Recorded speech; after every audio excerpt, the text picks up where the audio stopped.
Hello and welcome to the 2020 Wonder Woman Tech Virtual Summit. I am Melissa Glossup, international speaker, business coach, communication specialist, and serial entrepreneur. I was born in Texas, but at age 18, I went west and attended college at Pepperdine University. However, the seemingly traditional pathway it was all but typical. My time at university afforded me the opportunity to live in Malibu, London, Costa Rica, Scotland, and France, all before the age of 22. This exposure to people and cultures gave me the diversification of thought processes to propel me into a position of innovation leadership. The venture I am most proud of is being the founder and CEO of KOS Technology LLC, which is the leading organization in safety biometrics, an industry that we conceptualized, developed, and branded. Today, I want to talk to you about how you can be the next agent of change to build leadership, influence, and legacy. Leadership. This is a very complex concept, and we could spend all day creating the philosophical implications of what it means to be a leader. But I don't want to focus on any of that today. I want to boil it down to the essential heart of what it means to be the leader. And there's only one determining factor. And the determinant factor is you. What do you bring to the table? What do you want for your life, for your business, and for the organizations that you align with? Today, we are going to dive deeper into that concept. First of all, you have to have a go for it attitude. Sheryl Sandberg, the COO of Facebook, famously spoke out about the lack of women in leadership roles in C-level positions across not only the tech industries, but industries worldwide. One of the things that she uncovered and she emphasized is no one gets to the corner office unless they believe they deserve it. And this is quite complicated. This can go to self-esteem, self-efficacy. One of the elements that truly empowered and shaped my personality and the way that I was able to move into different roles in different industries and ultimately become a founder of my own tech company really falls back to the attitude of my mother. When I was a little girl, my mother gave me the permission to dream and believe. If you asked 7-year-old Melissa what she wanted to be when she grew up, I would proudly and boldly say, I want to be a racehorse. Now, as crazy and seemingly absurd as that may be, my mother never made fun of me.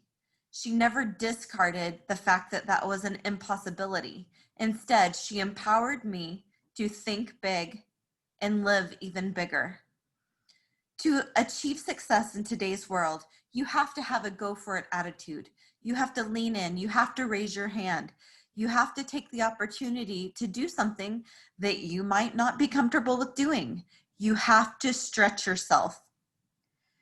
Richard Branson is famously quoted as saying, screw it, let's do it.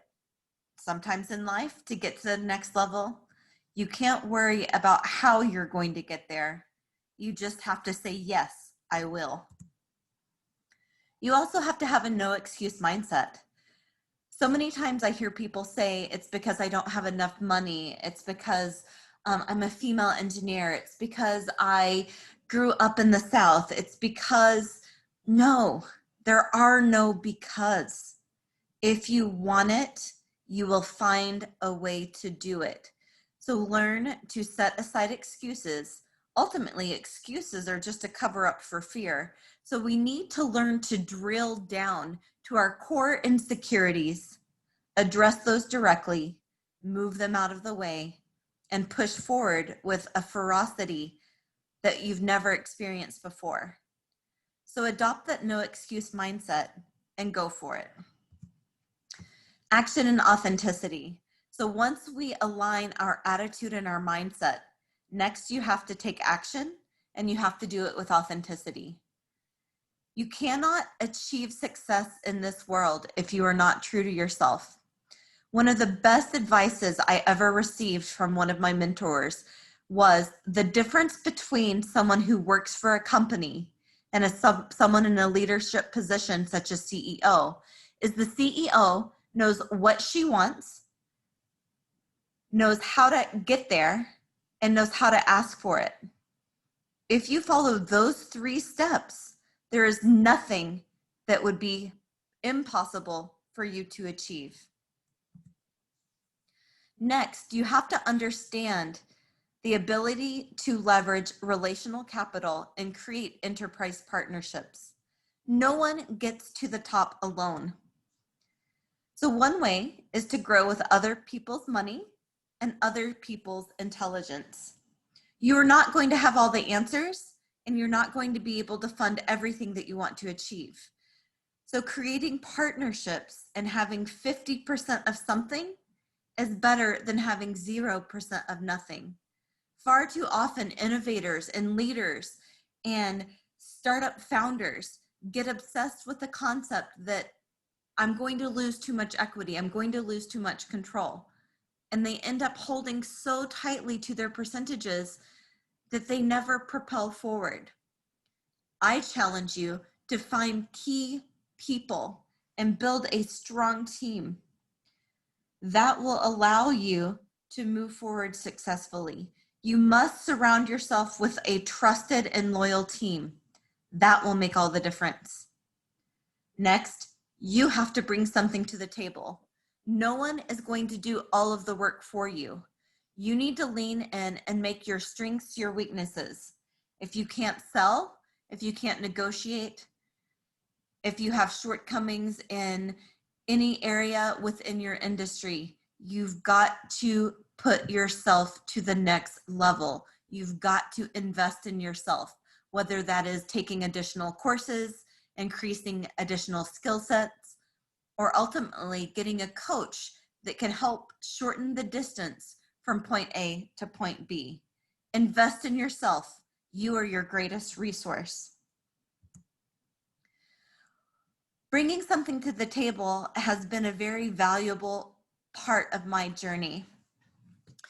In 2013, we partnered with Valencell Inc. They are the leading experts in sensor technology. By developing together, we were able to create a product that had a leading edge in being able to predict and detect the onset of sleep.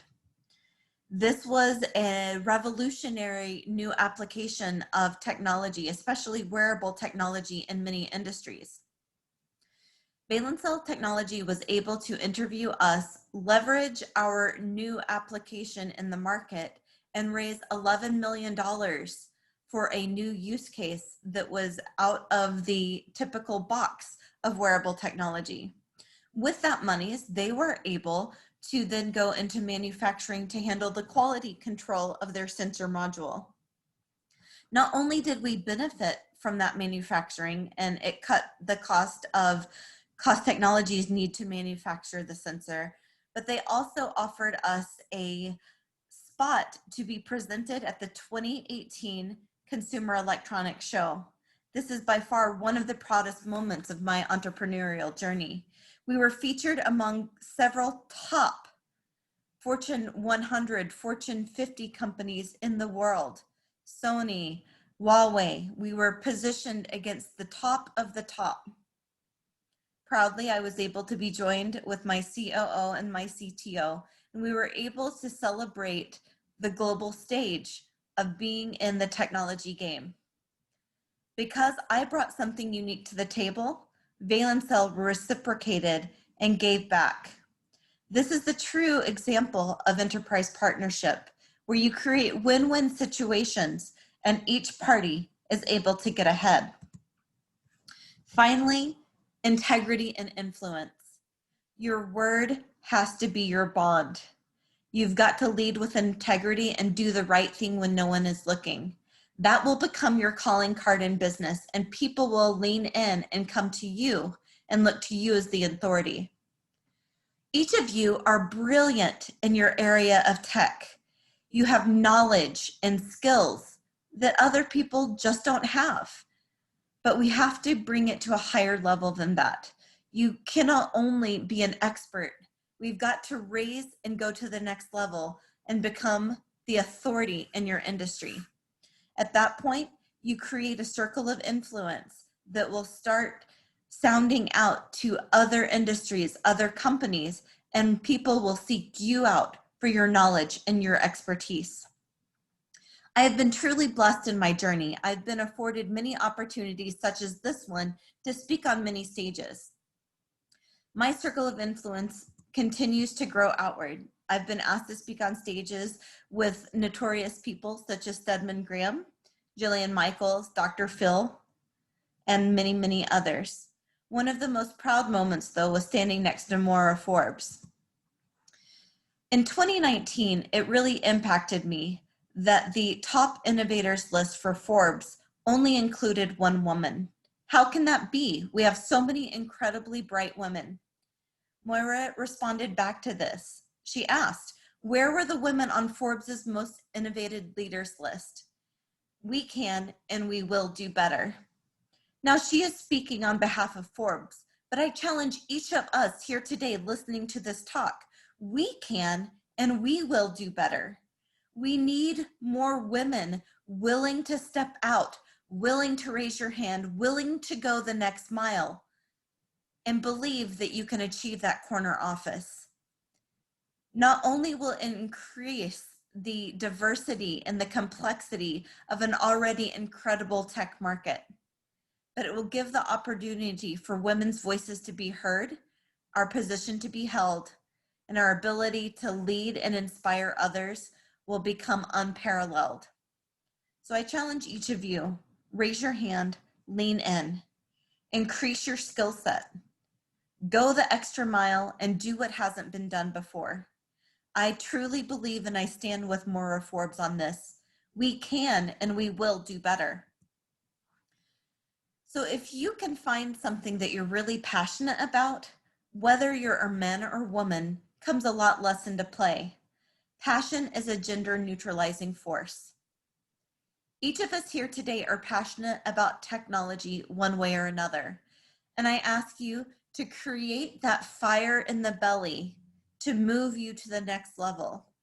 Don't be afraid to step out. Believe you deserve those positions of leadership. Know that you have something great to offer.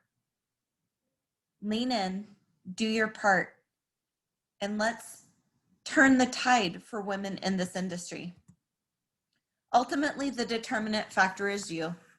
As soon as you decide who you are, know what you want, and know how to ask for it, everything is possible. Thank you.